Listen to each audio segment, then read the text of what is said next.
What's going on, everybody? Welcome back to the channel. Hope you guys having a great day as always. Today's video, we're getting back into the Jeep Grand Cherokee build. Now, it has been a while since this thing has been on the channel, and there's been a lot of reasons for that. It's because we've been trying to get this thing back up and running, but we're really just on hold for the next probably month waiting for parts. So I figured, why not get back into the Grand Cherokee build? So today's plan is to tear down the storage unit in the back. I learned a ton when building it the first time, so I want to fully tear it down and rebuild everything in there. One thing I'm going to have to do is make some room for the fuel line to where when you fill it up, it'll go straight into the gas tank. So I'll have to cut some area out for that, get everything set up there. I also went ahead and picked up some foam here. Now my plan for this is to cut it to fit inside of the drawers, and then once we have that all cut out, we'll put our tools in there. Also wanted to touch on the topic of these. So we are working with Ulsa tools for the next few months. I'll be reviewing and testing a bunch of their tools. So you can expect to see segments in some of the videos on their tools. These are really cool push reversible ratchet sets. I did upload a YouTube short on that, so go ahead and check that out. There'll be a more in-depth review of it during a video when I get the chance to use it on the Jeep coming up. Also, before we get started, I wanted to update you guys on ordering the primer for the Jeep.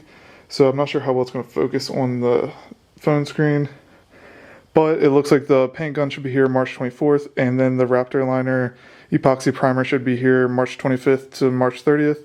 So my goal is to have the storage unit done by then, so that way we can go ahead and get that all sprayed on while it's warm.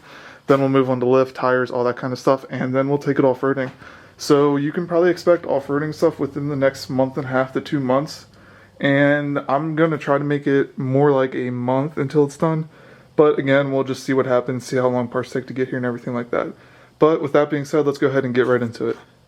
So I am going to have to make some changes to this design, because when we did the tank tuck, I never found a way to reroute the filler line for the gas tank. So what I'm going to end up doing is, I'm not sure how it's going to show up on camera, but cut out a circle right here and run it through down here where this drawer is, down along here, and down into the gas tank. So I'm gonna have to get rid of this drawer, which is not a huge deal because I messed up installing it, and then I'll probably cut the wood here and here as well to open up down here. So what we'll store down here will be stuff like tow ropes,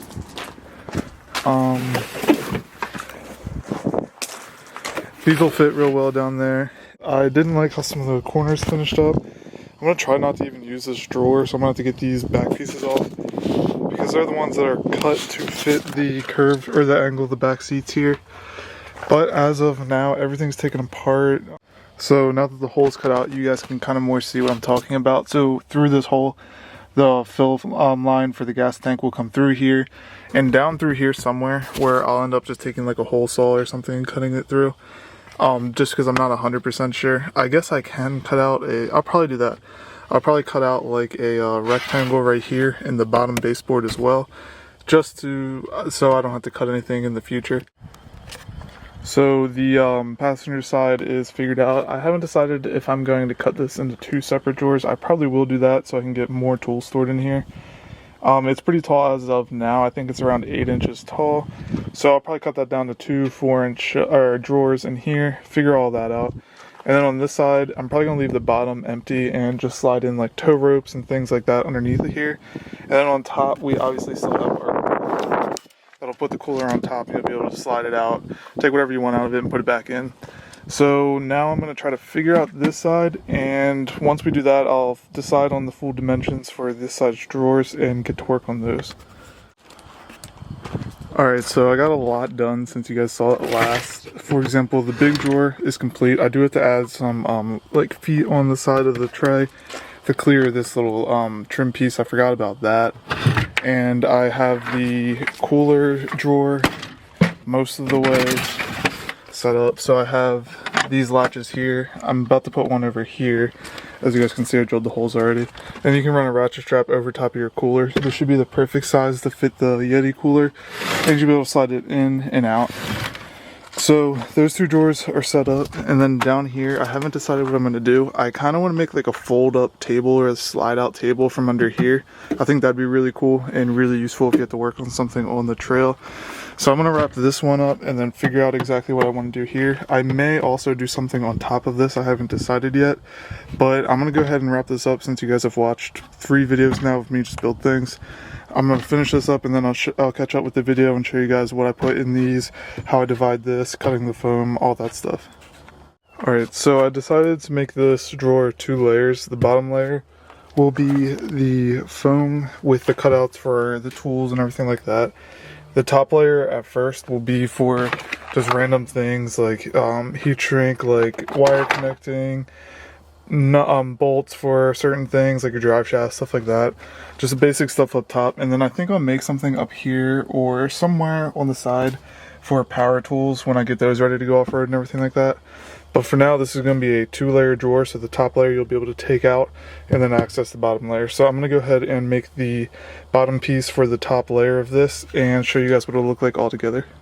Alright, so the storage is probably 80% done so far. I'll give you guys a quick overview before the next video. The next video will probably be finishing it up, cleaning it up, making it look a lot better, and finalizing storage area. But let's just go over how we are right now. So we have the cooler slide out, which is pretty sweet, slides all the way out. And the cooler is tied down by these 2 mounting points and just a ratchet strap. So the cooler is pretty secure in here. Slide it back in, you're all good. I might add a handle like this one on here to pull from, even though it's not too bad to grab right there. I haven't decided that fully. Down here will just be the storage for like tow ropes, extra straps, microfibers, anything you could think of can fit down here. I can't put a drawer. I might put a slide out table here in the future to work on or make food on or something like that, but that's probably where that will go if I do make it. Now let's move on to this side. So for this side, on the top layer, I have the Gripty mat. This thing is amazing. Just some various little things I'll be carrying with me when I'm going off-roading. I'll definitely add a lot more. This is just the stuff I had laying around. That's all that's on the first one. And then you can see back here that I have the power tools. These are not the ones I'm going to be taking. I'm going to have an impact and probably a drill or something like that with me. But this is just to show you the space. So I have those back there. And then if you pick up the Gripty mat, move it up here, and then remove this layer, you have the bottom layer of the storage unit, which I'll be cutting this foam out to fit the tools, but I have to wait until we get all of the tools in. I'm going to get a torque wrench, all the sockets you could need, everything like that, and then decide where I want to put them. So this is just kind of an idea to show you guys what it's going to look like, but I think it came together really well. Let me know what you guys think down in the comments, what you guys would add to it, or anything you would put inside of it to take with you off-roading. I'm also going to stain the entire thing to finish it. I'm thinking like a very dark brown or kind of black color. Haven't decided on that yet, but I'm super pleased with how it turned out. So if you guys haven't watched this whole series, there's a video on pretty much the entire build, so you can go back and see exactly how to make this yourself. I'll link all the videos to that down below in the description. But let me know what you guys think about this one. There'll obviously be more videos in the future when I add the table, extra storage up here, and just things I want to update on it as we go. So thanks for watching, guys.